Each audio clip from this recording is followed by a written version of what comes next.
गुजरात देश में एक ऐसा राज्य है कि जहां पर सबसे ज्यादा भूमि एसईजेड के लिए निर्धारित की गई है। हिंदुस्तान में जितनी भूमि एसईजेड के लिए गुजरात में निर्माणाधीन है, हिंदुस्तान के किसी राज्य में नहीं है। आप कल्पना कर सकते हैं कि कितने विशाल इंडस्ट्रियल स्पेशल इकोनॉमिक जोन बनेंगे, विकास के लिए कई नई क्षितिजें खुलेगी। भाइयों बहनों, गुजरात की ये सफलता का मूल कारण यह है कि Gujarat is the first state जिसने एसईजेड एक्ट बनाया, स्पेशल इकोनॉमिक जोन एक्ट बनाया। अब हम एक कदम आगे जाना चाहते हैं। एसईजेड में तो हम कर ही रहे, बहुत कुछ किया है और आगे कर भी रहे हैं, लेकिन हम एक कदम आगे जाने के कारण हम अब सोच रहे हैं special investment region SIR, SEZ से एक कदम आगे SIR। हम राज्य के अंदर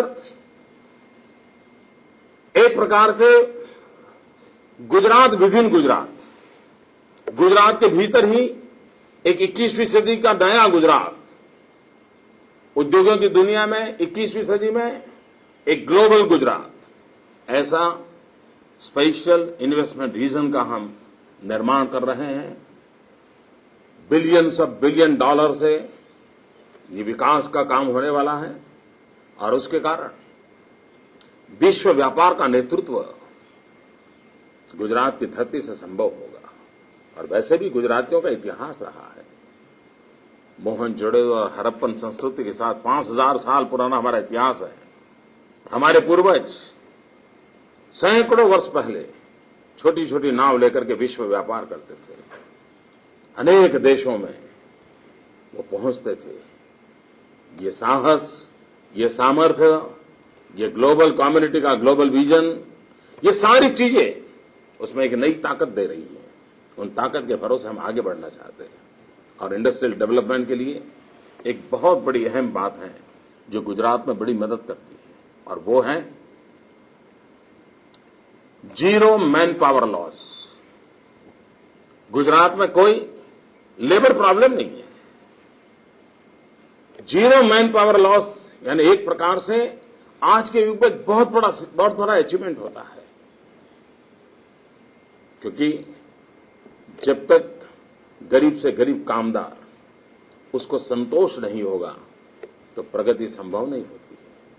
और गुजरात के व्यापारी आलम ने, गुजरात के उद्योग जगत के लोगों ने, सबने मिलकर के एक ऐसी योजना बनाई है ताकि गरीब की चिंता पहले हो, मजदूर की चिंता पहले हो, उसमें असंतोष न हो, उसकी अपेक्षाएं के अनुकूल विकास की यात्रा चले।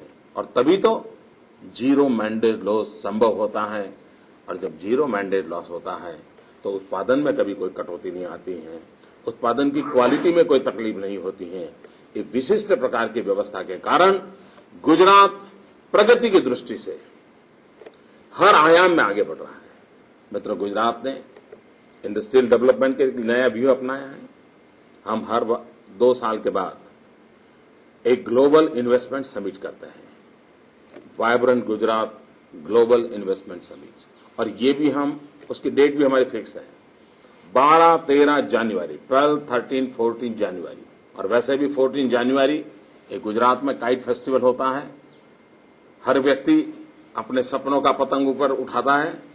मेरी कोशिश होती है गुजरात की धरती पर पसीना बहाने वाले हर व्यक्ति के सपनों का पतंग और ऊंचाइयों पर जाए और ऊंचाइयों पर जाए, और उस सपनों को साकार करने के लिए गुजरात की धरती पर 12, 13, 14 जनवरी vibrant Gujarat global investment summit हम करते हैं। आज इस मौके पर वहां बैठे हुए सभी महानुभावों को और विशेष रूप से श्रीमान टक्कर जी को, भाई श्री हरविंदर जी को भी मैं निमंत्रण देता हूं कि आइए 12-13 जनवरी अपना समय गुजरात के लिए पक्का कीजिए और एक बहुत बड़ा ग्लोबल इन्वेस्टमेंट समिट, और हुज जिसको कहें, वो सारे उस समारंभ में होते हैं। और वैसे भी भारत सरकार एक प्रवासी भारतीय दिवस बनाती है 7 और 8 जनवरी को, उसके साथ भी लिंक हो जाती है और उसके कारण सुविधा रहती है। तो मैं चाहता हूं कि आप ये इस को देखें try to feel Gujarat, understand Gujarat and be a part of Gujarat. मुझे विश्वास है कि एक छोटा सा इवेंट भी आपको गुजरात की पूरी पहचान दे देगा और गुजरात के माध्यम से भारत के किसी भी कोने में पहुंचना आपके लिए सुविधाजनक हो जाएगा। ये स्थितियों का हम निर्माण कर रहे हैं और vibrant Gujarat global investment summit की हमारे स्ट्रेटेजी के कारण एक प्रकार से सिंगल विंडो क्लियरेंस का माहौल बन गया है।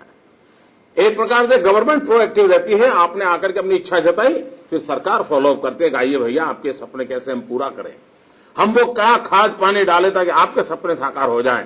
एक नया प्रोएक्टिव गवर्नमेंट इनिशिएटिव का रोल, एक नया मॉडल हमने विकसित किया है और उसके कारण आज हिंदुस्तान में इंडस्ट्रियल डेवलपमेंट में अभी रिजर्व बैंक ने जो फिगर्स प्रसिद्ध किए हैं, गुजरात फिर एक बार इंडस्ट्रियल इन्वेस्टमेंट में हिंदुस्तान में नंबर 1 पर पहुंचा है। यानी लगातार ये स्थिति बनती चली जा रही है। दूसरा महत्वपूर्ण क्षेत्र होता है एग्रीकल्चर। भाई वैसे गुजरात कोई कृषि क्षेत्र में उसका नाम नहीं रहा। हमारे देश में जब चर्चा होती है तो एग्रीकल्चर सेक्टर में या तो पंजाब की चर्चा होती है या हरियाणा की चर्चा होती है। गुजरात एग्रीकल्चर सेक्टर में उसका नाम कभी नहीं रहता था। मित्र, आज गुजरात के एग्रीकल्चर सेक्टर के इनिशिएटिव की चर्चा हो रही है। हम कभी 9,000 करोड़ रुपया एग्रीकल्चर इनकम से आज 34,000 करोड़ तक पहुंच गए हैं। हिंदुस्तान का एग्रीकल्चर ग्रोथ 2% 3% के आसपास रहता है।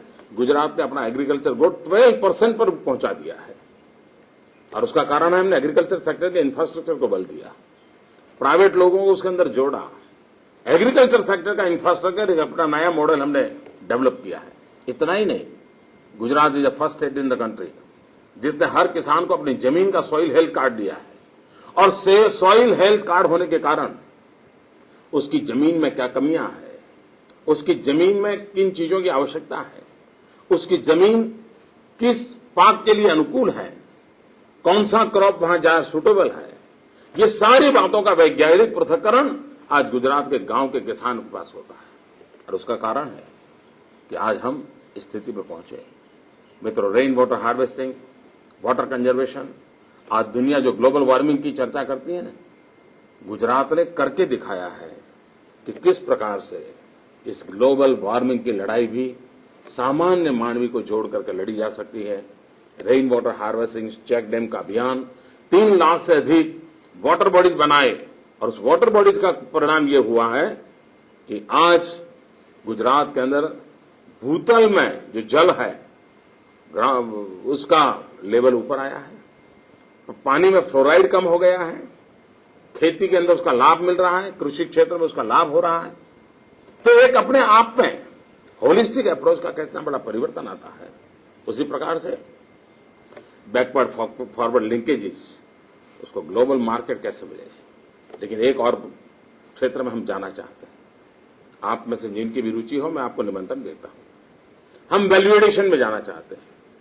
आज भी हमारे बनासकांठा जिले के डीसा वगैरह जो इलाका है जहां पोटैटो की खेती होती है और हमारे पोटैटो की साइज और क्वालिटी में बहुत अच्छे माने जाते हैं और कनाडा की कई कंपनियां गुजरात से पोटैटो लेकर के उसका चिप्स बना करके रुपये में माल लेते हैं और डॉलर में बेचते हैं, बहुत सारा कमा रहे हैं। मित्रों, हम चाहते हैं आने वाले दिनों में गुजरात के एग्रीकल्चर क्रॉप में वैल्यू एडिशन हो, एग्रीकल्चर सेक्टर में वैल्यू एडिशन हो। यहीं पर हमारा जो क्रॉप है उसका वैल्यू एडिशन होकर के दुनिया के लोगों को जिस रूप में चाहिए, जिस पैकेजिंग फॉर्म में चाहिए, उसको अगर बना करके हम देते हैं तो इस प्रकार का हजारों साल पुरानी इस सांस्कृतिक विरासत वाली जोती हुई जमीन पे जो फसल पैदा होती है उसका अपना भी एक वैल्यू होता है। उसमें और वैल्यू एडिशन करने के लिए मैं आपको निमंत्रण करता हूं। मित्रों, आज दुनिया टेक्नोलॉजी की, ज्ञान की है।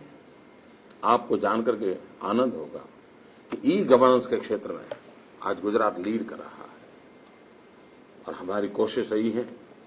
हमारे यहां हमारा अपना स्टेट गवर्नमेंट का नेटवर्क है, ऑप्टिकल फाइबर नेटवर्क है।